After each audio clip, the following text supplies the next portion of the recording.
So just imagine this. The world has somehow survived the most brutal war in human history. We're talking millions dead, entire empires just gone.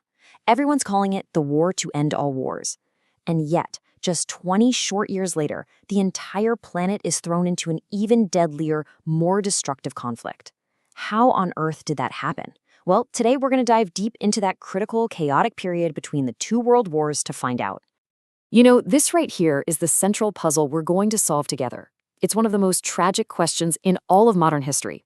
How did a peace treaty, signed with all the best intentions, fail so spectacularly that it actually paved the way for World War II? The clues are all there, and we are going to piece them together step by step. Okay, so here's our game plan. We'll start with the deep-rooted causes, then look at the messy aftermath of the First War. We'll see how radical new ideas took hold in that chaos, cover the Second World War itself, and then wrap up with the new global order that rose from the ashes. By the end, you'll have a crystal clear picture. Right, Section 1, the causes. To really get a handle on this period, you have to understand the four powerful forces that were pushing Europe right to the edge of a cliff. I want you to think of them like four giant dominoes, just lined up, waiting for one little nudge to send them all crashing down. And here is your secret weapon for your exams. Seriously, write this down. The four main causes can be remembered with one super simple acronym, MAIN. That stands for militarism, alliances, imperialism, and nationalism. If you get a question on the causes of World War I, this is the perfect way to structure your answer. So let's break that down. M is for militarism. This was this dangerous idea sweeping across Europe, the belief that a nation's greatness was measured by the size of its army. This wasn't just about defense, it was about showing off. And it kicked off this frantic arms race where every country was trying to outbuild the others with bigger ships and deadlier weapons. And just look at the numbers here. It's staggering. In just over 30 years, military spending almost tripled. You have to imagine an entire continent just arming itself to the teeth. With so many guns, so many warships, and these massive armies, war started to feel not just possible, but completely inevitable. Next up, A for alliances. Europe became this tangled web of secret treaties. Nations made these pacts promising, hey, I've got your back if you get attacked. Now, on the surface, that might sound like a way to keep the peace, right? But what it really created was a tripwire system. A small conflict in some corner of Europe could trigger a chain reaction that would drag the entire continent into a massive war. Then we've got I for imperialism. The big European powers were in this mad dash to build global empires. They were competing fiercely for colonies and resources, mostly in Africa and Asia. This global game of chess created some really intense rivalries and constant friction, which just added more fuel to the fire back home. And finally, N for nationalism.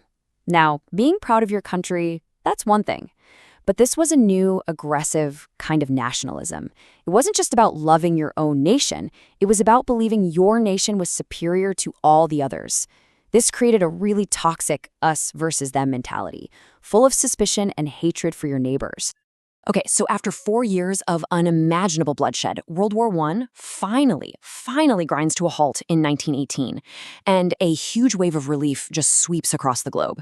But the peace that came next, well, it wasn't the fresh start everyone was hoping for. Instead, it was a deeply flawed deal that would end up causing way more problems than it solved.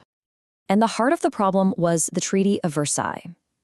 On one hand, it created the League of Nations, this ambitious new group meant to solve problems with words, not wars. But on the other hand, it pointed the finger squarely at Germany, forcing it to accept 100% of the blame, pay a crippling amount of money, and give up valuable land. This created this toxic legacy of national humiliation and economic desperation, which, as we'll see, was the perfect fertile ground for extremism to grow. The chaos and bitterness left by the war created a perfect storm. Old empires were gone, economies were totally shattered, and people were desperately looking for new answers. This power vacuum allowed these radical, powerful new ideologies to just burst onto the scene, promising to fix everything through extreme measures. And you can see on this timeline just how quickly things spiraled out of control. First, the Russian Revolution unleashes communism. Then, as countries are struggling to recover, fascism rises in Italy. But the real knockout blow was the Great Depression in 1929. This global economic collapse just destroyed people's faith in democracy and capitalism, creating the desperation that allowed Hitler and the Nazis to seize power in Germany. And this table perfectly illustrates the two powerful opposing forces that came to define this era. These weren't just political parties. They were all-encompassing worldviews. On one side, you have communism, promising a borderless, classless society by overthrowing capitalism. And on the other, you have fascism, promoting an ideology of extreme nationalism, military might, and racial purity, seeing things like democracy and minorities as enemies of the state. This quote from Pastor Martin Niemöller is just chilling. And it's such a powerful reminder of how these regimes take root. He was describing the terrifying silence of ordinary people. See, the Nazis didn't just eliminate everyone at once. They went after one group at a time. First the communists, then the socialists, the union members, the Jews. And because so many others stayed silent, by the time the regime came for them, there was no one left to speak up. So fueled by this fascist ideology of conquest and a burning desire to avenge the Treaty of Versailles, Germany began its aggressive expansion. And the dominoes that had been so carefully set up after the First War, they began to fall, one by one, plunging the world into a conflict that would be even more horrific than the last. The final spark, the one that lit the whole powder keg, was Hitler's invasion of Poland on September 1st, 1939. He gambled that the other European powers would just protest and do nothing like they had before. But he was wrong. Britain and France had a defense pact with Poland, and this time they honored it. They declared war on Germany, and the Second World War had begun.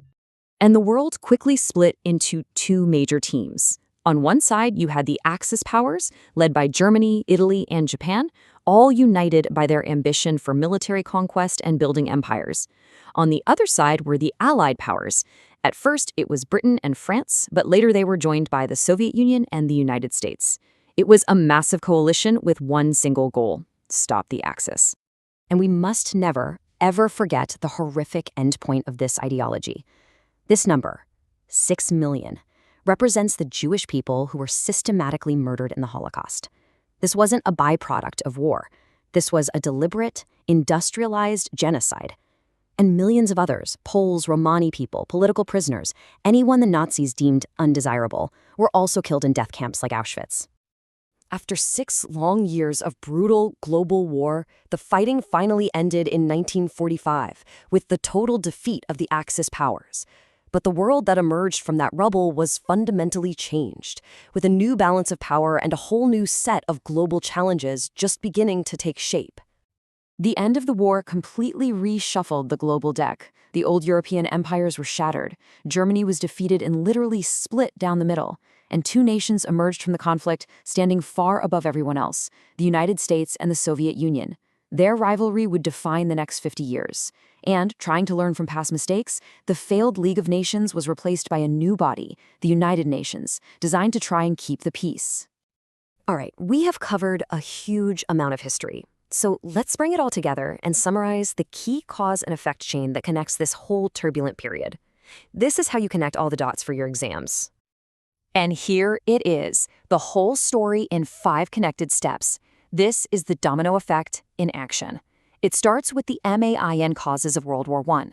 That leads to a flawed peace treaty, which directly fuels the rise of extremism. That extremism then sparks World War II, which ends with a completely new divided world order and the start of the Cold War. This is the perfect framework for any essay question on this topic. And we'll leave you with a final thought to chew on. What lessons from this absolutely devastating period are the most relevant for us right now? Because, understanding this history isn't just about passing an exam. It's about recognizing how easily things like economic instability and aggressive nationalism can threaten peace, and why it is so critical to learn from the mistakes of the past to build a better future.